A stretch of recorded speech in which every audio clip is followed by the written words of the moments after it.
নমস্কার দর্শক, সংবাদ আবির্ভাবের গুরুত্বপূর্ণ সংবাদে আপনাদের সকলকে স্বাগত।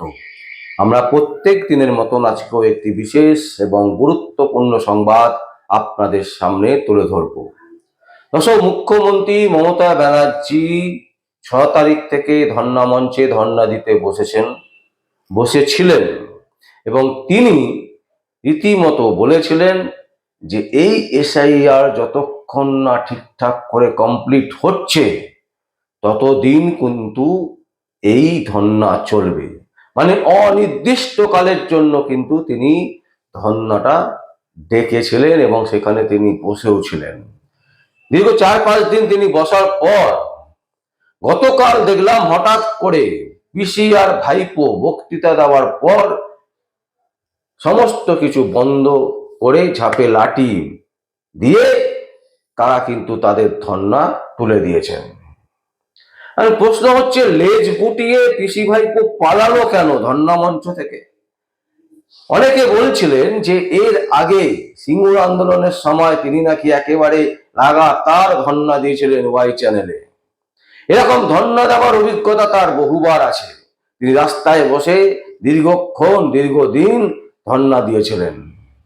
তো এইবারে কি এমন হলো যে হঠাৎ করে অনির্দিষ্টকালের জন্য যে ধর্ণা তিনি ডেকেছিলেন সেই ধর্ণা থেকে হঠাৎ করে তিনি লেজ গুটিয়ে পালালেন? দর্শক, আমরা দুটো ভিডিও দেখাবো। একটা হচ্ছে অভিষেক ব্যানার্জি গতকাল এই ধর্ণা শেষ হওয়ার আগে তিনি কি বলেছেন, আর মুখ্যমন্ত্রী মমতা ব্যানার্জি তিনি কি বলেছেন। দুটো ভিডিও খুব এক্সক্লুসিভ নিউজ, এই কারণেই তারা কি বলছে শুনুন। তারপর আমরা আপনাদের সামনে তুলে ধরবো যে অ্যাকচুয়ালি বিষয়টা কি। দেখুন দর্শক, প্রথমে অভিষেকেরটা দেখুন। প্রত্যেকটা সংবাদ মাধ্যমের প্রতিনিধি এবং বাংলায় যারা সাংবাদিকতা করে তাদেরকে আমি কুর্নিশ জানাই, স্যালুট জানাই। তার কারণ তারা আজকে সৎসাহস দেখিয়ে বাংলার সাংবাদিকদের সাথে অন্য গদি মিডিয়ার যে তফাৎটা আছে তারা সেটা বুঝিয়ে দিয়েছে এবং জ্ঞানেশ কুমারকে তারা একাধিক কঠোর প্রশ্ন করেছে, যদিও একটার সদুত্তর জ্ঞানেশ কুমার দিতে পারেনি। এই প্রশ্নগুলো করার জন্য সংবাদ মাধ্যমের প্রত্যেক প্রতিনিধি, বৈদ্যুতিক সংবাদ মাধ্যম বা প্রিন্ট মিডিয়া, আমি সকলকে ধন্যবাদ জানাচ্ছি, কৃতজ্ঞতা জানাচ্ছি। জ্ঞানেশ কুমার এসছিল, হোঁচট খেয়ে লেজ গুটিয়ে পালিয়েছে। বাংলার মানুষের প্রশ্নের জবাব জ্ঞানেশ কুমারের কাছে নেই। গতবারের হিয়ারিং এ যেমন জুডিশিয়াল অফিসারদের নিযুক্ত করা হয়েছিল, স্বাধীনভাবে তাদের কাজ করতে দেয়নি বলে আজকে রীতিমতো কোর্টের ভৎসনার মুখে পড়েছে নির্বাচন কমিশন। এবং যারা তাদের অ্যাপের মাধ্যমে নতুন গাইডলাইন তৈরি করে সুপ্রিম কোর্টের অর্ডার ভায়োলেট করে জুডিশিয়াল অফিসারদের ভুল পথে পরিচালিত করছিল, বিভ্রান্ত করছিল, তার জন্য সুপ্রিম কোর্ট আজকে নতুন অ্যাপিলেট অথরিটি তৈরি করেছে। এবার দেখাচ্ছি মুখ্যমন্ত্রী মমতা ব্যানার্জি। দেখুন, একটা বিএলওকে দায়িত্ব নিতে হবে, ব্লক প্রেসিডেন্ট থেকে শুরু করে সবাইকে, পঞ্চায়েত থেকে শুরু করে মিউনিসিপ্যালিটি সকলকে, যে প্রতিটা বুথে মানুষকে সঙ্গে করে নিয়ে তারা যাতে অ্যাপিলটা ঠিক মতো করতে পারে, তারা যাতে ভয় না পায়, তাদের সাথে থাকতে হবে এবং তাদের নিয়ে ভোটের কাজও চলবে, যদি ইলেকশন ডিক্লেয়ার হয়ে যায়, আর নাম তোলার কাজও চলবে, যাদের নাম বাদ গেছে তাদেরটা।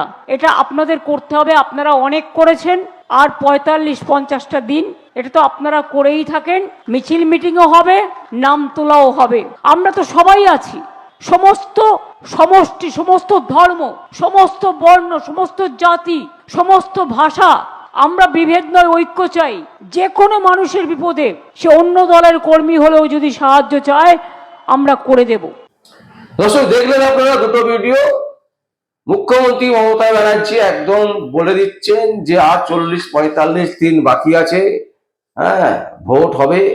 এই ভোট পর্যন্ত যতদিন এই এসআইআর পদ্ধতি চলবে, প্রসেস চলবে, ততদিন বিএলওরা যারা সরকারি কর্মচারী আছে রাজ্য সরকারের, তাদেরকে বলেছেন যে আপনারা মেহনতি করুন। সংবাদ মাধ্যমকে কুর্নিশ জানিয়েছেন, বাংলার বহুল প্রচারিত সংবাদ মাধ্যম তারা তাদের পাশে ছিল। অভিষেক ব্যানার্জিও বলছেন সেই একই কথা ঘুরিয়ে ফিরিয়ে প্রশ্ন হচ্ছে, আমরা যেটা দেখলাম যে নির্বাচন কমিশন আগের থেকে অনেক বেশি শক্তিশালী মনে করছেন তিনি নিজেকে।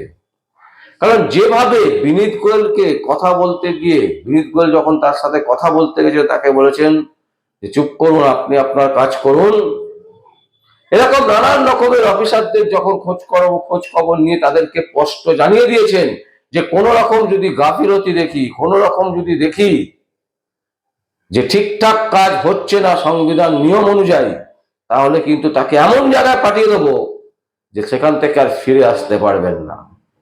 যে এই ধরনের যে অ্যাগ্রেসিভ মনোভাবাপন্ন তার বিহেভিয়ার তিনি দেখিয়েছেন, রাজ্যের ডিজিকে দেখিয়েছেন, রাজ্যের পুলিশ অফিসারদেরকে দেখিয়েছেন, বিএলওদেরকে দেখিয়েছেন, মানে কোনো জায়গায় কিন্তু তিনি আর বাদ রাখেননি, স্পষ্টত কড়া হুঁশিয়ারি দিয়েছেন।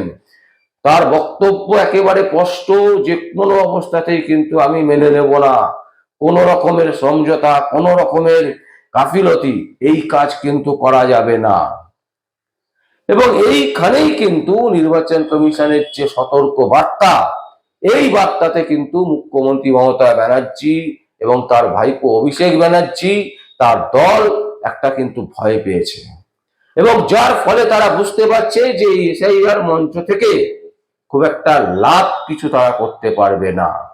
এবং সব থেকে বড় প্রশ্ন যেটা হচ্ছে, সংবাদ আবির্ভাব সহ অনেক সংবাদ মাধ্যমে তারা কিন্তু তুলে ধরেছিলেন বারবার করে যে মুখ্যমন্ত্রী মমতা ব্যানার্জি এখানে কার পারমিশনে বসেছেন। আমরা অভয়ার কাণ্ডের বেলা দেখেছিলাম যে আরজিকর কাণ্ড যখন ঘটেছিল তখন সেখানকার ডাক্তারেরা, জুনিয়র ডাক্তাররা, সিনিয়র ডাক্তাররা এসে তারা সেখানে ধর্ণা দিচ্ছিলেন, এবং সেই ধর্ণা মঞ্চে পুলিশ কিন্তু বারবার করে বাধা সৃষ্টি করেছিল। কলকাতা হাইকোর্ট থেকে অর্ডার নিয়ে তারপর সেখানে ধর্ণা করতে হয়েছে, অথচ মুখ্যমন্ত্রী নিজে আইন মানবেন না, নিজে রাজ্যের মুখ্যমন্ত্রী, তিনি কার অর্ডারে ওখানে বসেছেন? ইচ্ছা করলে যেখানে খুশি বসা যায়? এই প্রশ্ন কিন্তু আমরা বারবার করে তুলেছিলাম, এবং তার সাথে তুলেছিলাম যে সাধারণ মানুষের কিন্তু ইচ্ছে নেই এই সমস্ত নাটক দেখতে। মমতা ব্যানার্জির এই ওয়াই চ্যানেলে সার্কাস দেখতে তারা পছন্দ করছে না। সাধারণ মানুষ সেখান দিয়ে যাতায়াত করছে, নিত্য দিনের যারা অফিস যাত্রী তারা রীতিমতো বিরক্ত, এবং এটা স্বয়ং মুখ্যমন্ত্রী মমতা ব্যানার্জি এবং তার ভাইপো বুঝতে পেরেছেন যে এই এসআইআর এর নাম করে রাস্তায় ধর্ণা দিয়ে তারা নিজেদেরকে বাঁচাবার যে চেষ্টা করছেন সেটা সাধারণ মানুষ একদম বুঝে গেছেন। তাদের কাছে স্পষ্ট বার্তা তারা পেয়ে গেছেন যে মুখ্যমন্ত্রী মমতা ব্যানার্জি এবং তার ভাইপো অভিষেক ব্যানার্জি আর কিছু না, এই এসআইআর কে সামনে রেখে ধর্ণা মঞ্চের মধ্যে তারা নাটক করছে, মানুষকে ক্ষিপ্ত করছে, মানুষের রুটি রুজির ওপর লাথি মারছে। এবং প্রতিদিন আমরা দেখতে পাচ্ছিলাম যে সকালবেলা থেকে রাত পর্যন্ত ওয়াই চ্যানেলের একটা সাইটকে পুরো ক্লোজ করে বন্ধ করে দিচ্ছিল পুলিশ। বলা হচ্ছিল যে যেহেতু মুখ্যমন্ত্রী মমতা ব্যানার্জি সেখানে ধর্ণা দিচ্ছেন তাই এটা সিকিউরিটি জোন, এবং এই সিকিউরিটি জোনে কারোর প্রবেশ নিষেধ, এবং যার ফলে নিত্য যাত্রী যারা আছেন, যারা প্রতিদিন সেখান দিয়ে যাতায়াত করেন এবং কাজে কর্মে আসেন, সামনেই ডালহাউসি, সামনেই লালবাজার, সামনেই বিবাদীবাগ, সামনেই টেলিফোন ভবন, এবং একেবারে সমস্ত কিছু সামনে অফিসের একটা জায়গা বলা যেতে পারে যেখান দিয়ে সাধারণ মানুষ, অফিস যাত্রীরা অফিস যান। কিন্তু এই ওয়াই চ্যানেলের একটা সাইটকে একেবারে বন্ধ করে দেওয়ার ফলে প্রতিদিন বাস, তারপর হচ্ছে নিত্য গাড়ি, ট্যাক্সি থেকে শুরু করে প্রাইভেট কার, একেবারে যানজটের সীমা ছিল না, যার ফলে সাধারণ মানুষ কিন্তু বিরক্ত হচ্ছিলেন। আমরা কয়েকদিন ধরে দেখাচ্ছিলাম কলকাতা হাইকোর্টের বিশিষ্ট আইনজীবীরা, তারাও কিন্তু স্পষ্ট একটাই কথা বলছিলেন যে দয়া করে হয় ওই টাইমটা মানে অফিস টাইমটা বাদ দিয়ে আপনারা এইসব নাটক যাত্রাপালা করুন, আর তাহলে ধর্ণাটাকে তুলুন। এবং এটা কিন্তু মুখ্যমন্ত্রী মমতা ব্যানার্জি, অভিষেক ব্যানার্জি তারা কিন্তু বুঝতে পেরেছেন যে মানুষ কিন্তু ক্ষেপে উঠছে, কলকাতার মানুষ ক্ষেপে উঠছে, মানে এই এফেক্ট কিন্তু সারা পশ্চিমবঙ্গের বিভিন্ন কোনায় কোনায় গিয়ে পড়বে, এবং যার ফলে তাদের যে ভোট ব্যাংক এখনো পর্যন্ত যেটুকু তারা মনে করছে যে পেতে পারে, সেই ভোট ব্যাংকও কিন্তু ধস নামবে। সেই কারণে তারা কিন্তু বুঝতে পেরে গতকাল একেবারে লেজ গুটিয়ে পালালো বলা যেতে পারে। এবং শুধু তাই নয়, এর সাথে আরো একটা গুরুত্বপূর্ণ বিষয় হচ্ছে, যে সমস্ত সরকারি চাকরি যারা ডিএ আন্দোলনকারী যারা আছেন, তারা 13 তারিখ থেকে মানে পরশুদিন শুক্রবার থেকে তারা কিন্তু লাগাতার ধর্নায় বসছেন, মানে লাগাতার আন্দোলন করবেন। বিভিন্ন সরকারি অফিস তারা বন্ধ করে দেবেন, কাজকর্ম তারা কোনো অবস্থাতেই কাজকর্ম তারা করবেন না। এবং এই সমস্ত কারণ কিন্তু একটা কারণ, এবং তার সাথে বিভিন্ন সরকারি কর্মচারীরা যাদের যোগ্যতা ছিল, যাদের মেরিট লিস্টে নাম ছিল অথচ চাকরি পায়নি, যাদের মেরিট লিস্টে নাম ছিল সুপ্রিম কোর্টের রায়ের ফলে তাদের চাকরি এখন স্থগিত হয়ে আছে, এই ধরনের প্রচুর ক্যান্ডিডেট যারা প্রতিদিনই মুখ্যমন্ত্রী মমতা ব্যানার্জির কাছে চলে যাচ্ছিলেন, এবং সেখানেও কিন্তু একটা বহুত প্রবলেম হচ্ছিল, কারণ পুলিশকে বাধ্য হচ্ছিল মমতা ব্যানার্জি তাদেরকে অ্যারেস্ট করাতে। এবং এই অ্যারেস্ট করাবার কারণটাই হচ্ছে মুখ্যমন্ত্রী মমতা ব্যানার্জির যে হিটলারি রূপ, সেই হিটলারি রূপ কিন্তু বারবার প্রকাশিত হয়ে যাচ্ছিল মমতা ব্যানার্জিকে। তাই অভিষেক ব্যানার্জি নিজেরা বসে চিন্তা ভাবনা করে দেখেছেন যে এই এসআইআর এর কারণ দেখিয়ে মঞ্চে মানে ধর্ণা মঞ্চে বসে তাদের এই যাত্রাপালা আর কেউ বরদাস্ত করছে না কলকাতার মানুষ।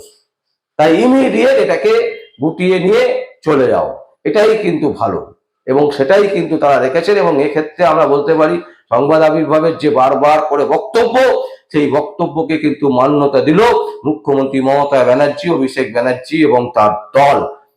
দর্শক, আমরা এই যে সংবাদ আপনাদের তুলে ধরছি তার একটাই কারণ, অনির্দিষ্টকালের জন্য যে ধর্ণা মঞ্চে ধর্ণা করতে বলেছিলেন মুখ্যমন্ত্রী মমতা ব্যানার্জি, সেই ধর্ণা মঞ্চ থেকে লেজ গুটিয়ে তারা কিন্তু পালালেন। আগামী দিনে এই বাংলা থেকে পালাবার সময় তাদের হয়ে এসছে। নবান্ন থেকে তাদেরকে কিন্তু ঘাড় ধাক্কা দিতে দিতে বাংলার মানুষ বাংলা থেকে তাদের বের করবেন। এটাই কিন্তু আজকের সব থেকে গুরুত্বপূর্ণ খবর, যে খবর আমরা আপনাদের সামনে তুলে ধরলাম। দর্শক, আপনাদের যদি কোনো বক্তব্য থাকে, কোনো কমেন্টস থাকে, অবশ্যই আপনারা কমেন্ট বক্সে কমেন্ট করবেন। আর দেখতে থাকুন পরবর্তী সংবাদ আবির্ভাবে। আমার নাম বিশ্বজিৎ পাল, সংবাদ আবির্ভাবের জন্য।